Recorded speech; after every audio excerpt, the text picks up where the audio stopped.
Welcome, everyone. You are listening to The Last Dinosaur, and I'm your host, Chris Aversano. Today's guest is Jeff Wakker, COO for Viterra Chartering BV. In this episode, we're going to talk to Jeff about his role at Viterra Chartering and how what he does has and will continue to change over time, especially when it comes to the digitization of that role. And we're also going to talk a little bit about decarbonization. We're really excited to talk to Jeff today. Jeff, welcome to the podcast. Hi, Chris. Happy to be here. I'm honored even. Oh no, this is great. You're one of our first people that we've had from the chartering side. We've had owners, we've had people who supply supply digital products and are experts in the field, but we've never had somebody on the chartering side, and I'm excited to have you on. So first of all, just tell us a little bit about your current role, because what you do is a really important one within not only your company but in the bulk shipping side overall. Viterra Chartering is as it says, the chartering arm of Viterra. Viterra being the fifth largest grain trading company in the world. As you mentioned, transport about 70 million tons per year. We have, on average, about 250 dry bulk carriers on the water on a daily basis. I've been with the company for 20 years, starting in commerce, actually most of the time in chartering, commercial chartering.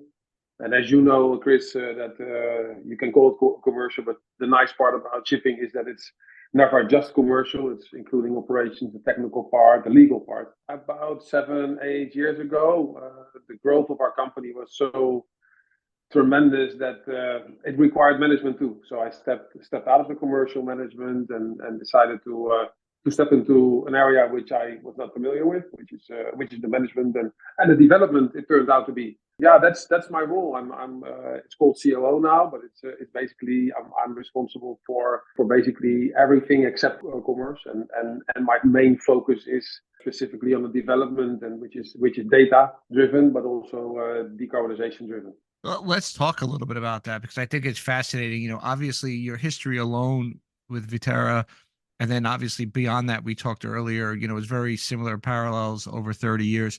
But sitting at the desk on the commercial side and on the chartering side, talk a little bit about some of, you talk about the development of the data and things like that.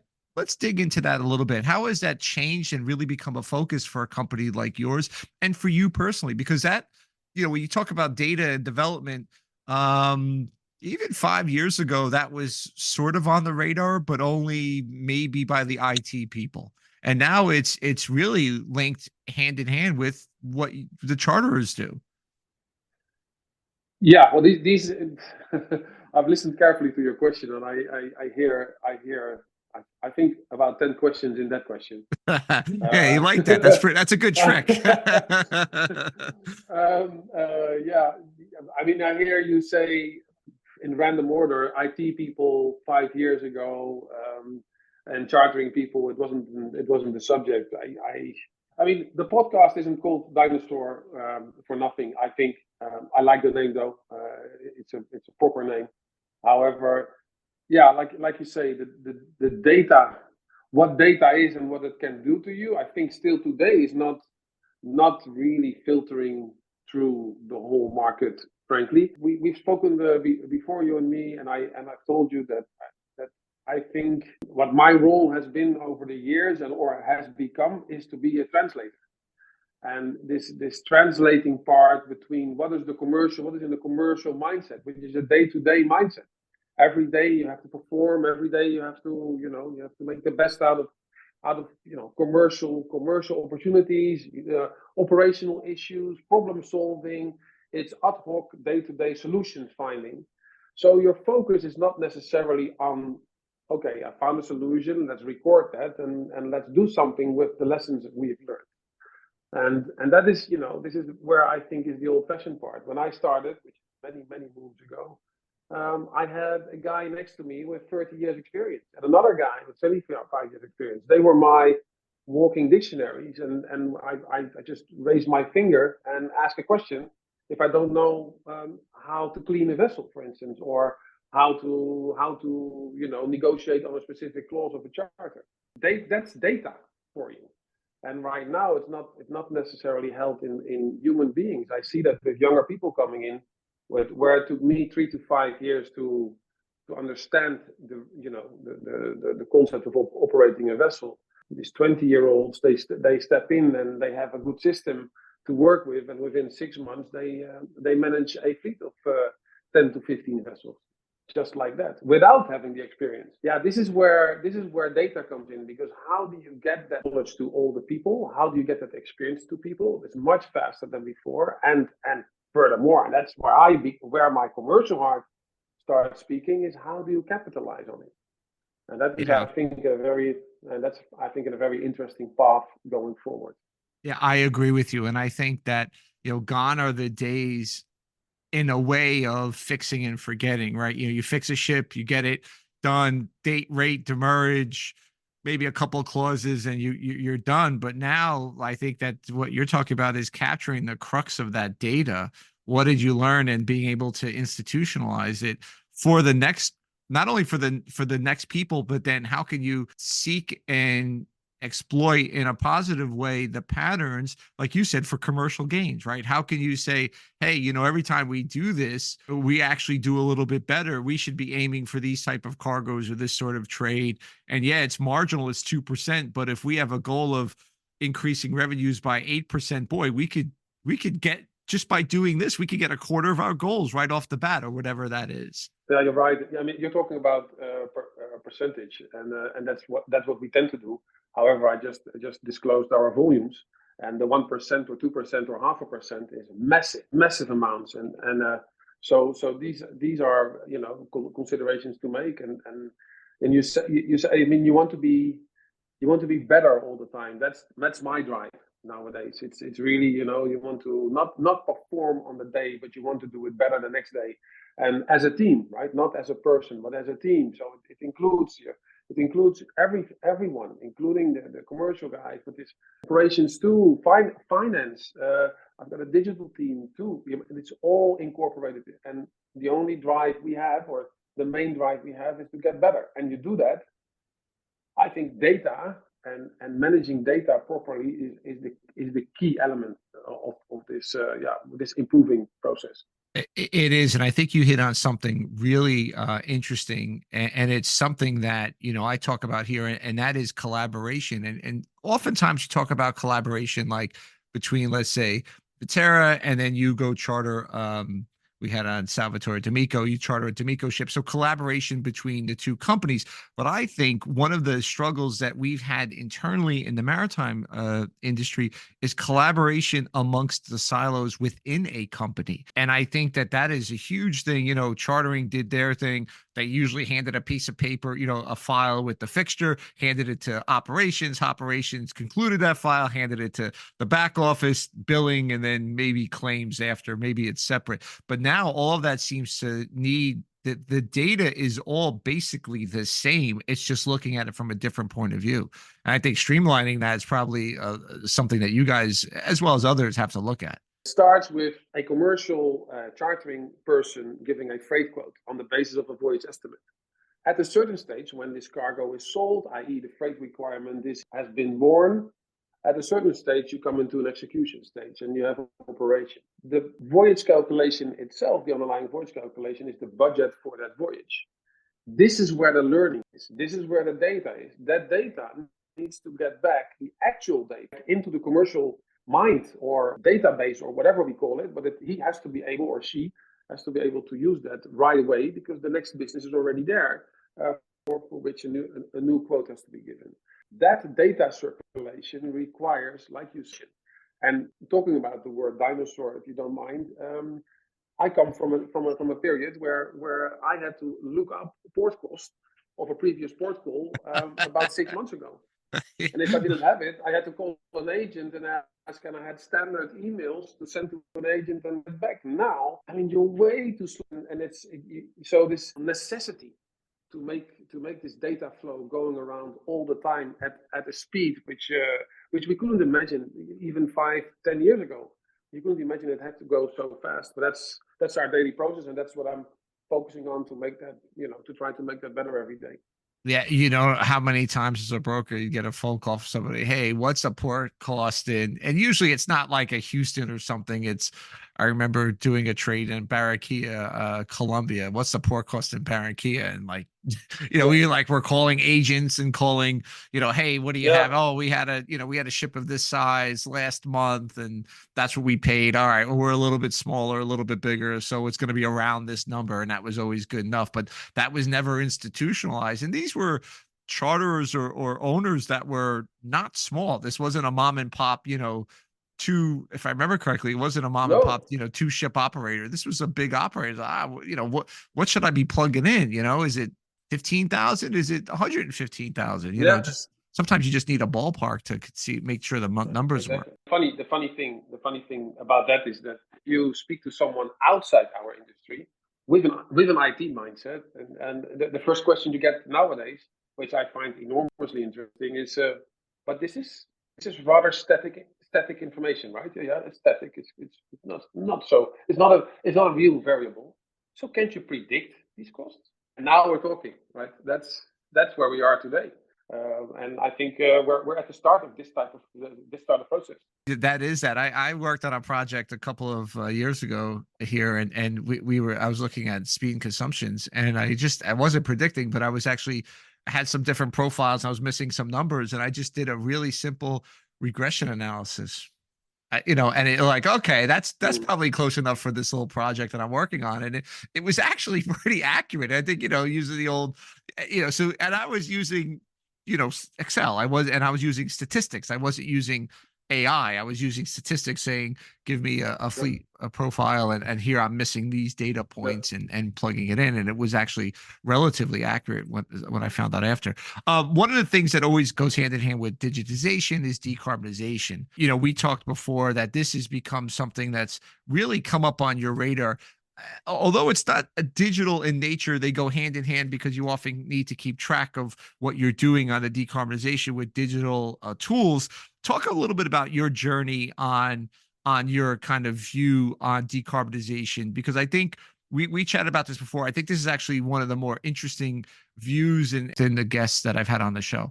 This is becoming a very personal story, and I have to be a little. I have to be honest at my own cost, probably, but doesn't really matter because it's a true story. You're speaking to someone now who basically 3.5 years ago, 3 years ago, about 3 years ago, was totally, completely ignorant to whatever decarbonization is or was. I'm ashamed to say so, but it changed. I had a chat with our CEO at the time, and he said, "What's going on in shipping and decarbonization? That's only 3.5 years ago, rather late, but still. This was in the midst of COVID time, and I said we had a discussion. They said, "Yeah, well, let me investigate." But I was very cynical. I must admit, I was very cynical. Once I got into this, and someone told me, Jeff, decarbonization is business. That is where I come from a commercial side. So time in my hands because you're sitting in your own study room all the time, and then I started thinking, okay, well, this train or this ship is already moving quite fast. I'm missing something here. But I had so little knowledge. I went back to the molecule story, the greenhouse gases. What happens there? So I started studying and started realizing and changed completely in my view, which was accelerated by following little shipping thing, and that's the word transparency. I love my job. I've been in shipping all my life in Viterra for 20 years. I've been in this business for 30. Started when I was 19. That's when I fixed my first ship, actually. And the one thing I never liked as a person, I always was always a little, itch, was the lack of transparency. Everybody keeps the story to their chest. There was no, I come from a time where you negotiate the poles on the vessel, with the signals and ship owners turning it off, and charters making use of it, this type of thing. This is where I come from. And now suddenly decarbonization requires transparency related to data. We just talked about optimization. All these terms came together in one subject, which is decarbonization. This decarbonization really in shipping really started and is still accelerating transparency in shipping. And as a person, loving the industry so much, and I know that some people disagree with me on transparency, but there's no other way. I mean, the world is becoming more and more transparent. We have to reinvent ourselves. We have to reinvent business models because it's all becoming transparent, and decarbonization plays a massive role in shipping towards that path. So, yeah, decarbonization, and besides that, I understand now at my age, at the dinosaur age, that we need to change. We need to change because it's really it's such a serious problem that yeah, this is something we have to do. So it all came together in shipping. Daughters are more proud of me.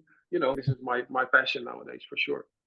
It's interesting. I think everybody kind of talks about decarbonization, digitization, and not often does somebody as well as yourself kind of tie together that it comes down to the transparency and of the data. Basically, that's what it comes down to. And that's where the link is. You have people trying to decarbonize beyond like what you mentioned, the window dressing, and trying to make it something that's meaningful, but you can't have anything meaningful if you don't have the data. And I agree with you. I kind of shake my head a little bit when people say this isn't going to work, and really um push back against decarbonization, because I look at it like you do.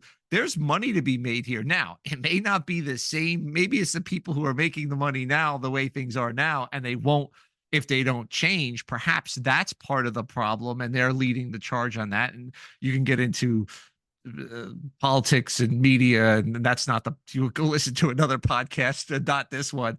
But certainly if you Yeah, look on the surface, there is money, I feel, to be made, not necessarily for the sake of me making money, but for the sake of decarbonization. Just kind of going on this, when you kind of spoke to a little bit of resistance on your own, of kind of thinking about the decarbonization and ultimately the digital journey. When you sit down and talk to people, whether it's counterparts on the ship owning side or people within your own company, do you still get resistance to both of these topics, to like, let's digitize, or let's decarbonize? Do you still see that as a challenge, as something that you need to sit down and explain, or are we part of the last dinosaur, and the new people are the birds, which if if you look at evolution, they evolved to birds. Are you dealing with a lot of birds? You don't have to worry about it. What's the feeling when you sit down and talk about this? No, that would be naive to say that. No, there's a lot of resistance still, and thank you for giving me that opportunity, because I understand also where this resistance is coming from. We come from a business. Look at the charter party. If you read a charter party and you translate it into normal English, it comes down to, you do this and I do that, and if you don't, then I hold you responsible for that. Yep. That's the whole. That's the whole framework in a couple of sentences of a charter party. Yep. So it doesn't invite. The whole framework doesn't invite to be transparent. And this is why I say we have to reinvent ourselves. We have to reinvent business models in shipping. I'm absolutely convinced. This is, for instance, why I am such a supporter of the Sea Cargo Charter. Because what I like a lot about the Sea Cargo Charter, besides the decarbonization part, but just the character of it. And the character, what I mean with character, is that it voluntarily, all the signatories are voluntarily becoming transparent about their emission figures. Right. I said it in one of the meetings, is that it's like running out on the street completely naked. It feels extremely Yeah. uncomfortable. But you need to start somewhere to get people to follow, because again, the resistance. I'm not too worried about the resistance. As I said to you earlier, this is also a part where translation is required, because I'm working for a charterer, but we're an operator too, so we're on both sides of the fence. And I do appreciate where the ship owners are coming from, and Right. I do appreciate where the charters are coming from, and I know that both sides have bad examples and bad experiences, and this is why it's really scary to be transparent. However, you see changes, and I think this is like this is what's happening. That's what I would suggest to people, and find counterparties you do feel comfortable with, and set up a little party together of being transparent. One of the things that we run into, especially in our business, but certainly all business, is there's a lot of people who resist it say, well, this is never going to work. This never worked before. This is never going to work. So they get into that mindset of it's not going to work, whether it's transparency and sharing data or decarbonization, the whole part. And then it kind of stops everything before it even starts. So they're willing to throw up a whole bunch of hurdles before you can even try on something. And I think that that's something that, we talk about people talk about the IMO and they should have done this better and they should have done that better. And I was on a panel about CII at the CMA, and there was a few people who were detractors of it who said, but you know what this really did? This got people talking to each other, which we've never done before. So put aside does CII work or not? I'm using one example, but what it did is everybody is actually talking about the problem, and it may not be the best solution, but at least we're walking in the right direction. Yeah, I was hoping that you wouldn't bring up the CII subject, frankly, because that is. But then again, I do take your point that it opened up a lot of discussion. Right. It was an imperfect, right. And I'm sorry to bring that up, and that we could talk about that on another, I'm sure a lot, but it was a panel and it was interesting. And there were people who said, this is a tough thing to work around, but it kept coming back to, but now owners and charters are talking about how to actually have a solution and making recommendations of, closing some of those loopholes or making it that, making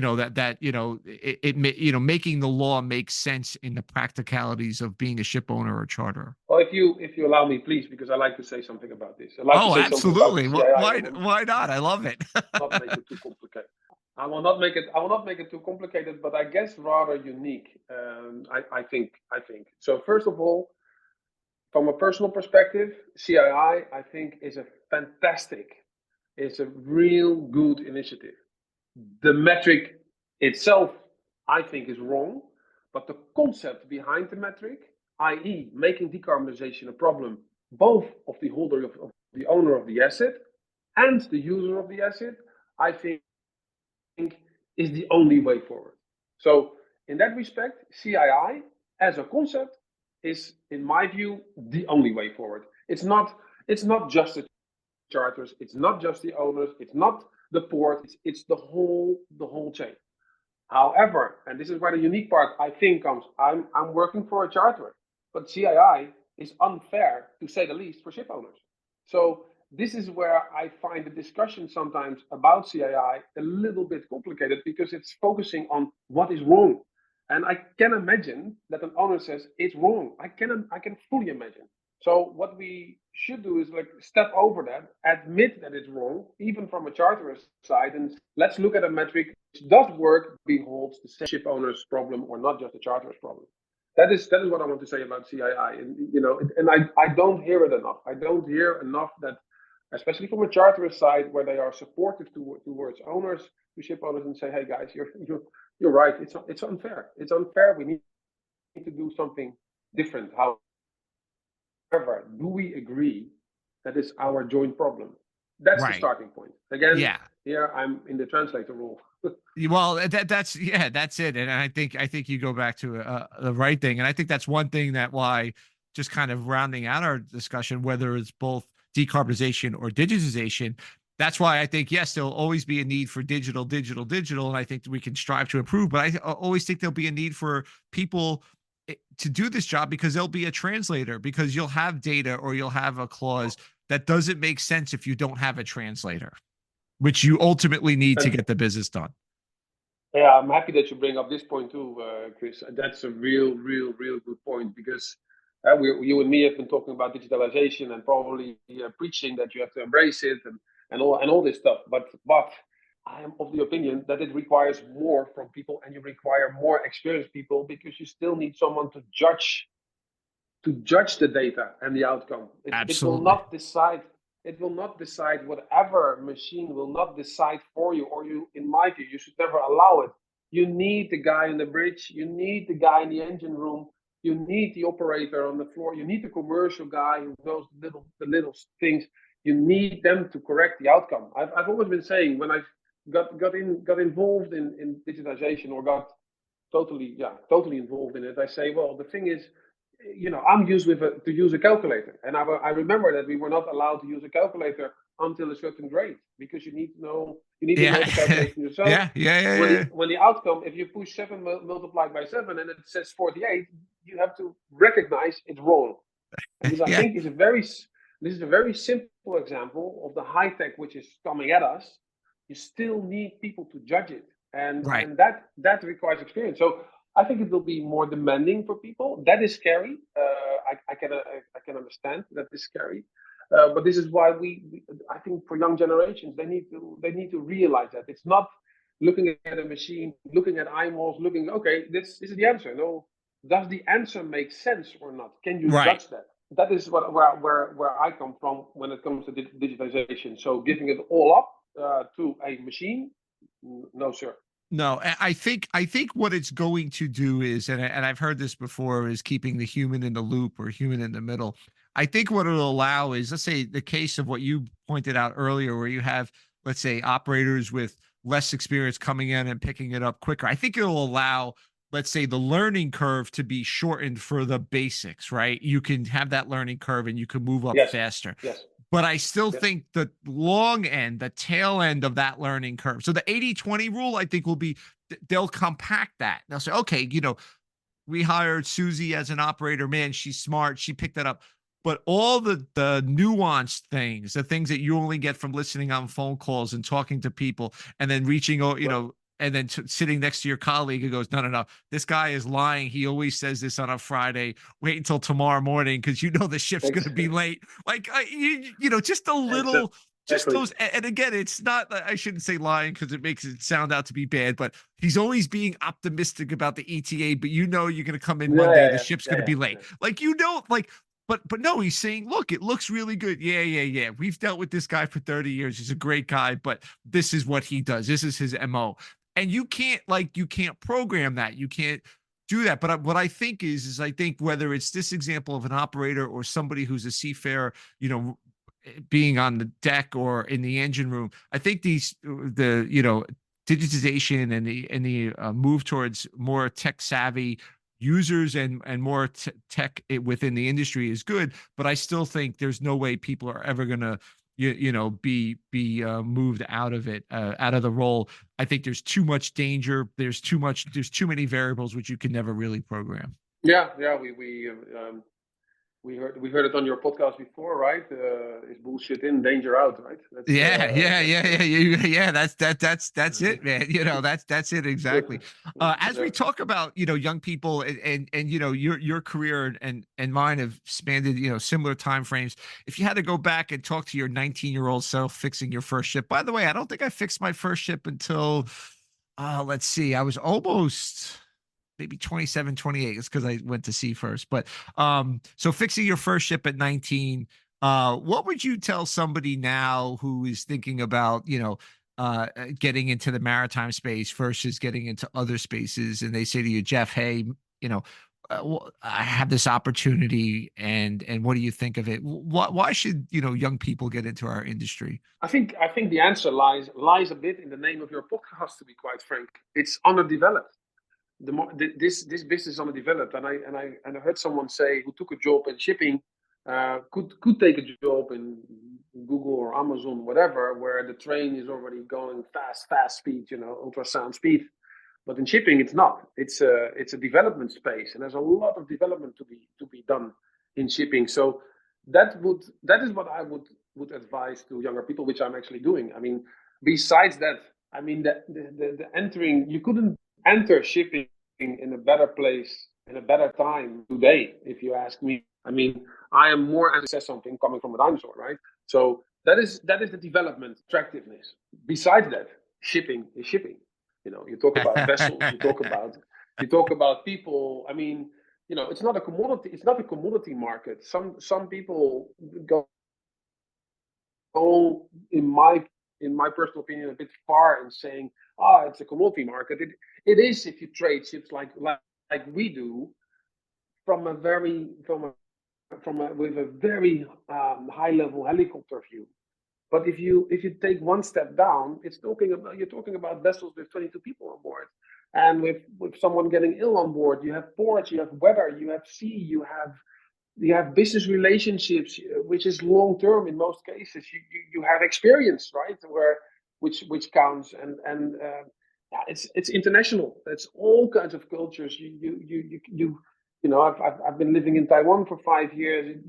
That changed my personality completely. So, it is this is such an international, interesting, but also physical. It's legal. It's Yeah, all the yeah. different aspects. I mean, it's a little bit of everything you need to know, and you can specialize wherever you can specialize. And now this data, the digitalization comes in, decarbonization, which I think is a massive opportunity for people. So if and I've been speaking in Taiwan a couple of months ago, and I just wanted to interest the people. This is a shipping company. Therefore, that they have a very important job, and I said, because 90% of what we transport, 90% is transported overseas, right?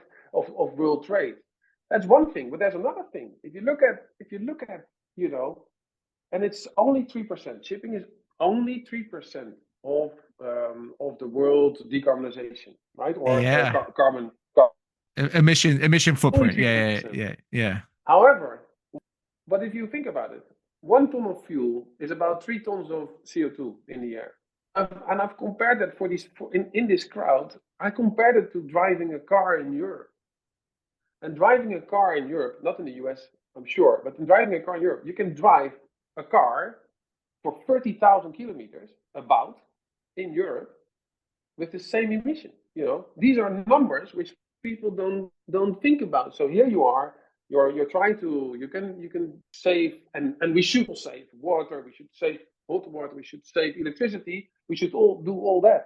But 1 ton of fuel on a ship is massive. And this is also what I've been saying. You can do with very little effort. Everybody in shipping can do a lot for the environment. A lot, oh yeah, much more than you can do in your daily life. You cannot. It's massive. I don't yeah. know the numbers, but the amount. I think it's 620 hours of showering you need to do to do 1 ton of fuel of a vessel. That's the same emission footprint. It's These are crazy numbers. So people sometimes say, yeah, but cynical. It's only 3%. Yeah, 3% is a lot. It's a lot, and it's so much more than you can do in your daily life. And it's something that we could, like you said, we could do with a little bit of ease, but also I think going back to kind of my question is that it's allowing a lot of people that wouldn't have known or really known of or wanted to be interested in shipping to be interested in, because now you can really look at a whole bunch of different areas that in the past either weren't looked at, were marginalized, or only really talked about by a few. um as we get close to concluding here, I always love to ask this question, and that is, what are you reading? Is there anything, I know you sound like you traveled, and I know you're busy with, running one of the most active chartering desks on the planet. But what are you reading, if anything? And good answers can be, I'm listening to audiobooks, maybe you're writing a book, Jeff's journey into into decarbonization. I know you're I wish. active with the Sea Cargo I wish. Charter. Maybe you're writing new Sea Cargo Charter clauses, but what do you anything reading that kind of pops to your mind? Well, the last book I read is called The Plan, and I'm not sure if you're into cycling, but this is the Jumbo Visma team, which is the pro cycling team. It's a Dutch team with a Dutch coach, with foreign riders though. But they won the 3 tours last year, and this is probably an end of a 10-year or 12-year plan, which and they have been consistent on their plan, which is all about how to build a company, how to build performance. Very data oriented as well, but it's not just that. It's all the details they put in, but also the mindset. The key element, for instance, is business culture. So they want people in that group to have the same culture, right? It's a Right. team effort, and that well, the guy who was running that is an inspiration for me in any case. But that book, the whole idea behind it, and and they made also big losses. They made big losses, but stayed consistent, and yeah, that was a great inspiration. But also the interesting part, but that's almost a side part of the book. It's so data oriented what they do, and increase the performance therefore. So it's a calculated and it's a human effort. It's a physical effort which they bring in all kinds of data projects. So yeah, that is the book I read recently, which sticks to me, and I will read it again for sure. Awesome. And that sounds, I read a book called How Big Things Get Done. It sounds very similar. And it takes the approach of like how big projects, they talk about like the Sydney Opera House, they talk about the Guggenheim Museum that's in Bilbao, and those things and how they get done. And they also talk about like how, you know, things fail and why things fail. And it's pretty interesting because I think the parallel that I see in shipping is sometimes we think of ourselves as absolutely unique, which we are, but we could draw a lot of parallels from a lot of other industries to say, hey, you know, this other industry has had success in decarbonization or has had success in you know, doing other things, going digital. Maybe we should look at how they do things on a big level and apply it to us.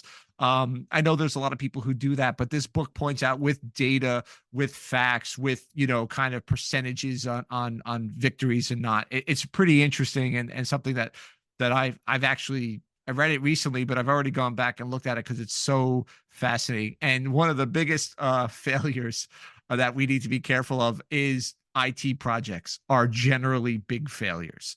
And I think a lot of it, and I know I've suffered from it, is, oh, this should take a short amount of time. And then you realize, oh, baby, it really doesn't. So anyway, well, but your book.